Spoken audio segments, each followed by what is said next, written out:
I'm the head of digital here at Mandate Communications, and what that means is I provide advice about how to handle the online world across the range of public relations, corporate communications and public affairs work that we do. I guess it's a close call really between two different things. One is the huge amount of variety, because with digital now affecting so many different firms across such a wide area of the economy, it means there's huge variation day to day in what I do. And the other is the way the digital world keeps on innovating. After I did my degree, I thought I wanted to do a PhD to have the opportunity to do some academic research where I thought I would learn useful skills but didn't expect them necessarily to have direct practical relevance. But immediately after I finished my PhD, because it was much easier getting a job doing IT than it was a straightforward academic job, I ended up doing IT at a couple of universities, at Exeter and then the London School of Economics. And purely by chance, a friend of mine was working for a software company and they needed to recruit somebody, and I was sort of thinking maybe I do want a little bit of change for the job, so I moved then. And then my subsequent move was working for a political party for the Liberal Democrats, which is when my PhD, somewhat surprisingly, came in very useful.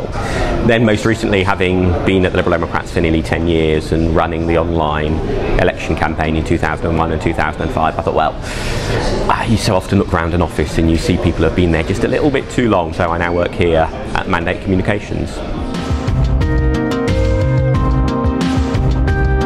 I would certainly definitely recommend to people, if an opportunity to do some further training or study comes up,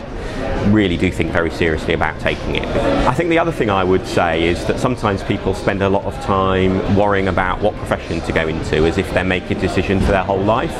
and that's certainly true for some people, but for a lot of people, including for example myself, actually you end up going through several different professions. For me that's been great, because I think that breadth of experience has made me better at the jobs that I'm doing, and I think the main question I've had to try to find different ways of answering is having quite a lot of interest in politics, is whether that's something to try to make a actual direct career out of. I think for me, I'm really pleased that I did make that decision to do my hobby as my job for a decade, but also I'm actually quite glad now that I've moved on to do something else and it's returned to being the hobby, and that variation is enjoyable. Would life throw up the same almost random opportunities as well is the question, and I suspect not. But in a way that I think reinforces the message or the lesson that I would take from my own experience about how often being flexible and moving around a little bit between different professions can turn out really well and be very enjoyable.